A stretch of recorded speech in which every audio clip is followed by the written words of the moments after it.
Homestead. This is Shelly, and we're going to talk compost today.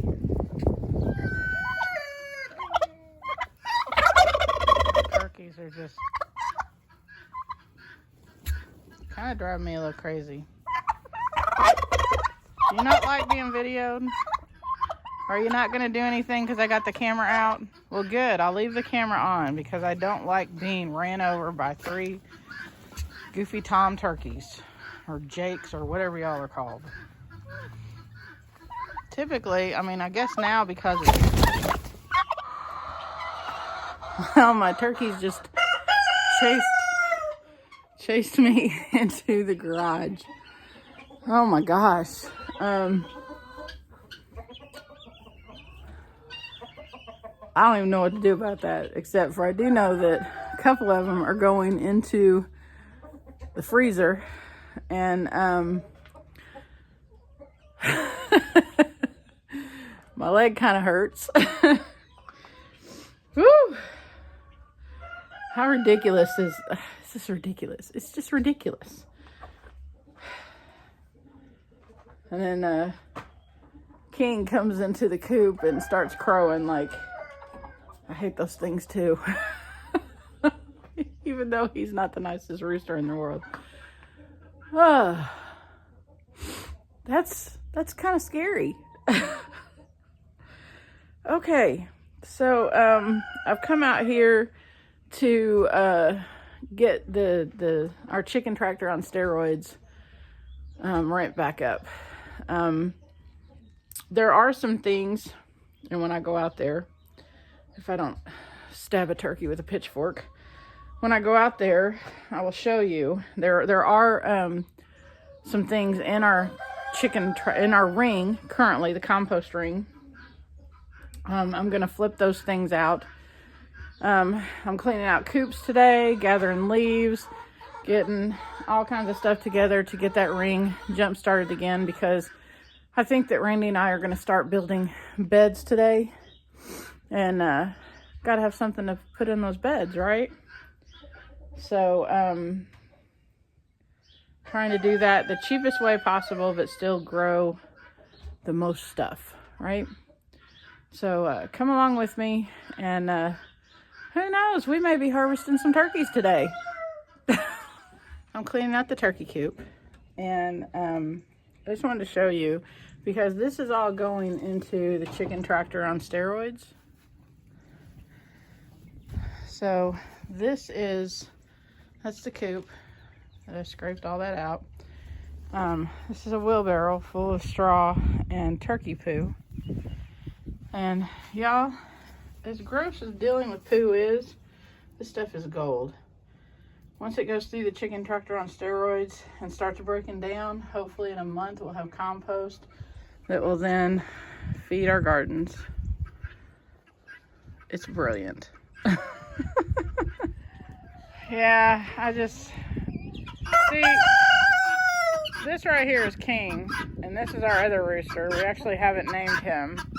He had we had another one that looked exactly like him. Could have probably been a twin, I guess. Same markings, everything. You're so noisy. And we gave him to our daughter, and they're very for the life of me, I can't think of what. I think he's a Wyandotte rooster. But they're very not mean. They're very docile. They'll let you pet them.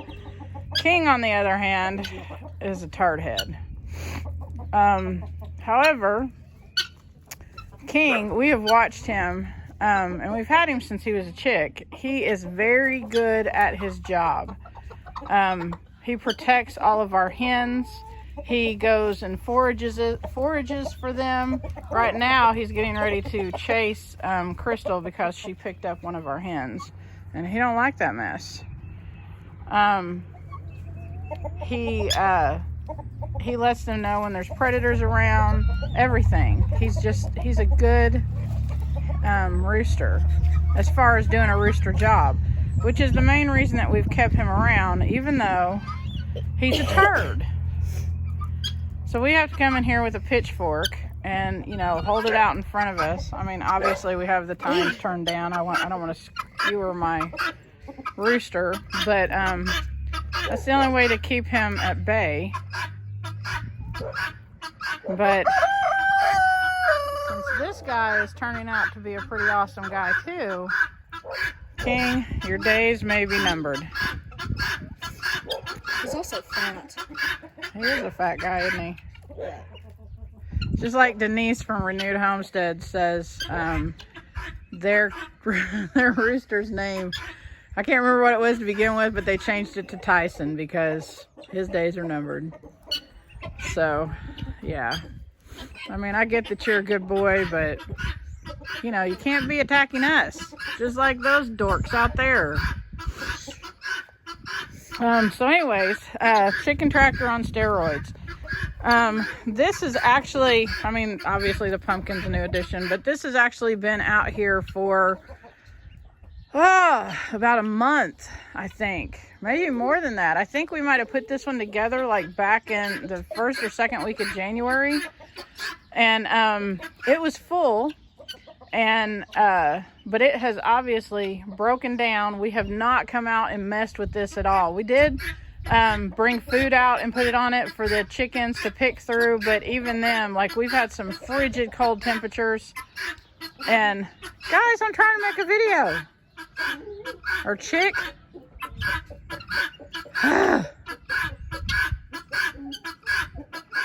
I know. Calm down, Bocephus. It's okay. So I have that whole load up there on the other side of the fence of bedding from the turkey coop, and I think I'm just gonna put that on top of this and try to reactivate it and get it going again. This is pretty wet. We've had a lot of rain here lately. That right there is actually a deer carcass from a deer that we harvested last fall. There's even some ribs right there you can see from that deer. So there's parts of that still in here that have not broken down. So I want to, I think I'm going to stir this up a bit, you know, just break it up, get some air into it and all of that. And then put that load of bedding and turkey poop on top of this. And then put some goodies in here for the chickens to get them going on it. And we'll see what happens. Look at this. I wanted to take a minute to show you this. Just because it had been sitting out here for so long, it was pretty compacted. When I started pulling, you know, things up and mixing it up and everything, the chickens immediately jumped in here and started picking through it and finding stuff that they like to eat. So that was pretty cool. So Randy went down there to rake away leaves from the edge of our fence down there. And again, because there's all kinds of things living in that, it's getting stirred up. The chickens are down there picking through it because they know that that's where the good stuff is at. It just amazes me how smart they are. So I'm gonna go get some of those leaves and throw them up here in this as well. I wanted to show you this too. This whole area right here that's like, you know, brown, whatever. This is actually where we had previous piles of compost or previous piles coming out of the compost ring. And the chickens would come out here and just decimate them. They would go through them, pick through them, flatten them out.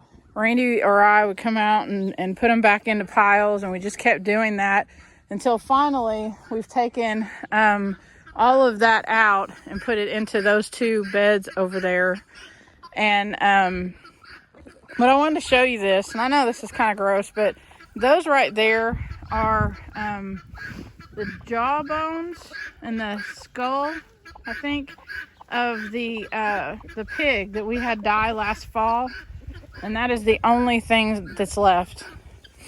It absolutely amazes me how good these guys are at their job. Like, they totally know what to do.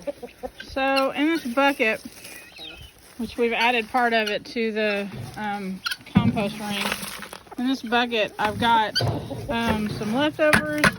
I've got a bunch of these pretzel chip things that Randy found that were out of date, and they just gave us a whole case of them. There's some salmon left over from my dinner at Mexican last night. So we're putting, and there's also all this red stuff right here is grit and what is that? Oyster shell, yeah. Because it's been, I don't know, a few weeks since we gave that to them. I'm not entirely sure if they need it, because there's all kinds of rocks out here that they can pick and eat, and they know when they need it and when they don't. But I still like to provide it. We've got it, so why not let them use it? So we went down and got a bunch of the leaves that Randy raked up, pretty much filled up the ring. There's even a little mole in there that my dog killed. We dropped that in there too, protein, right? And King's over here getting frisky. Let's see. So yeah, Randy's gonna go around and dump that in, and they go crazy over it. There's also beef fat in there that we got from the people that we buy our beef from. It's a local farm that we get all of our beef from, and she goes, I get bags of beef fat from her for them. So yeah, they're going crazy. So this is my plan. I know that I have a bunch of leaves in there, but there's like a layer of bedding. There's stuff left over from what was in there before at the bottom. My plan is to next weekend flip this thing out again. I'm gonna keep bringing treats and stuff out for them that we have found, just scraps or whatever. I'll still bring those out, and we'll put them in here to get them scratching around in it. But next weekend I'll come out and flip this, and I'm gonna wait till then. Oh look, she's got a piece of shrimp. Next weekend I'll come out and flip this and clean out the chicken coop real good and start a new ring with the stuff that's in the chicken coop. So yeah, they are happy little chickie babies right now. It's funny, we've been having some hawks fly over. Earlier there was a big one and a little one that flew over together, and then the big one came back and has come by a couple times, and he seems to be getting lower and lower, and the guineas just go crazy losing it when they see the hawks flying over, and King gets all bent out of shape. But it's funny because King will start crowing, and it's an entirely different crow than what he normally does, and then off in the distance we can hear another rooster crowing, and then King will crow and he'll crow, so they're communicating back and forth, and it's the direction that the hawk is flying. Chickens amaze me. Like, I think that, people think that they're dumb. They're not dumb animals at all. They're pretty awesome in what they do. So one thing that I want to explain about the chicken tractor on steroids is, first of all, if you want to know how to do this, go check out Billy, Michelle, and William at Permapastures Farm, because they're the ones who taught us. They're the ones who taught us how to do this, and they have perfected it, and they know all of the technical stuff to it. So if you want to truly learn how to do this, go check out their channel, and I'll put a link to their channel in the description below. But one thing about this, don't overanalyze this. You won't always get it right. And I remember when I talked to William the first time, and I was explaining to him that Crystal and I had done the 18-day compost that they have, and they have a video series about that too. He told me that they did that over and over and over before they got it right. And so that makes me feel better, because you're not going to get this right. But I'll tell you this. I mean, I don't want to say you're not going to get it right. You may get it right. I didn't get it right the first time. So I don't know. And I haven't gotten, I think, I don't know how many times I've gotten it right and not gotten it right. And I'm probably going to cut all that out, because I know it sounds like I'm rambling. But anyway, if it doesn't turn into compost, you're going to have some pretty stinking awesome mulch. And, you know, you can put it in your beds and it's still going to break down. It's still going to benefit your plants. You're still going to be able to do something with it. And you're going to learn from it. That's the biggest thing. Make those mistakes and just keep learning. What is that? Failing forward or whatever.